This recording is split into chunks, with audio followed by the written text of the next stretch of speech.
Well, here we are, folks. We're back.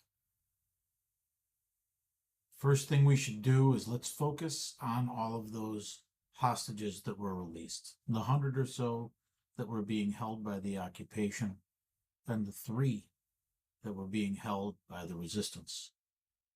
We need to go ahead and be thankful for their release, pray for all of them, and hope that they get back to their family safely. We've lost trust in our most trusted institutions. And these are things that we know have happened so far. Things that absolutely occurred. We haven't even started to scratch the surface of what horrors we're going to discover. What is it that we've already witnessed? What have we seen? We've seen babies blown to bits daily, live stream on our phone. And people celebrate this like Nikki Haley, that disgusting, ghoulish person signing a bomb that she knows is likely to go hit a school that will kill thousands of innocent people. We've seen an outgoing president so feckless and feeble that he babbled his way into admitting to war crimes on national TV in words that were coherent enough for you to understand that he also is a bloodthirsty ghoul. We've seen the worst of humanity. You know that futuristic movie where there's a dystopian future where people are hiding amongst the rubble, hiding from these murder drones that are coming to kill them? Well, thanks to Israel, that's not a movie anymore. That's a reality for millions of people. What what exactly are we going to find? Are we going to find mass graves of Palestinian people like was reported April 24th of 2024? Are we going to find that occupation forces have been sodomizing men, women, and children like has been reported August 9th, 2024? Are we going to find that there are 18 to 50,000 new orphans in Gaza, like they did October 16th, 2024? Look, we already found those things.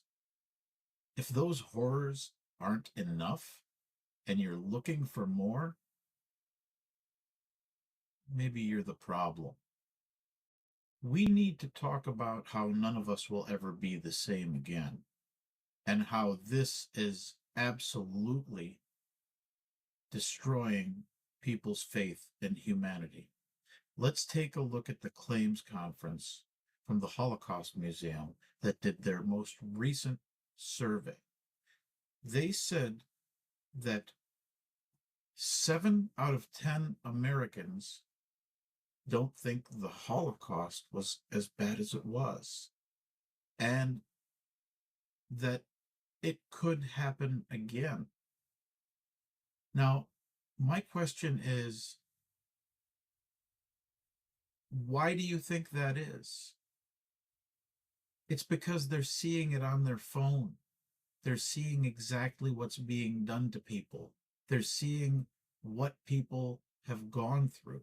And they're like, oh, yeah, sure, this could happen to a lot of people because we live amongst the worst of humanity. We have desensitized our society into thinking that what happened in the past isn't really that bad because what we're doing now is so awful. Have you seen all the horrors? What if there was nothing more to see? Would you not be satisfied? Is it enough? Civilized societies all around the world find it brutish, uncivilized, disgusting. What will this malignant war show us? Will it show us that the number of those murdered is higher than what we heard? Probably. The Lancet puts it at 5 times higher. the stories of these assaults and rapes and things like that, there'll probably more of them there. Are we going to find more pictures of occupation forces um, admitting to war crimes, tying children up onto tanks as human shields?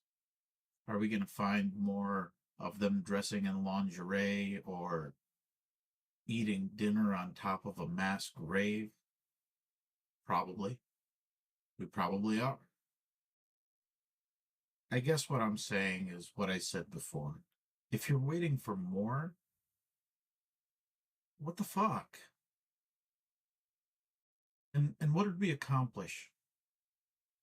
We've ripped apart the guardrails that we set in place after World War II and destroyed the international rules based order for Zionism. God only knows how many civilians are actually murdered, and that scary total is yet to be determined. That's one of the reasons Israel did not want this. They did not want foreign journalists going in there and seeing the horrors that they have caused. What else? We found that the resistance is even stronger than before. The only thing you went there to do, you went and you made it stronger. So you've spent 15, 16 months murdering civilians, and the one thing you went there to do, you failed at doing. If you look at the images of the resistance as they released the hostages, they were carrying around Israeli weaponry. Where do you think they got that from? Yeah, right, dead Israeli soldiers. There are hundreds of them. Now we're at a number of nearly 3,000 total Israelis dead, which is unheard of typically if you include the deaths from October 7th. So, am I a dissident? No, I'm disappointed. And you can't really be a dissident if the majority of people are the ones that share your opinion. I told you my thoughts on the ceasefire. Rumor is that Israel does not intend to go past phase 2, and we should enjoy phase 1 while it lasts, and they will continue the bombing immediately afterwards. It's kind of a hush hush wink wink type of deal. And please, if you do have the opportunity, like and follow, subscribe and share. I'm likely going to be phasing this out and moving to YouTube more exclusively. I've been sharing my content there. Thank you for everybody who's been watching and supporting.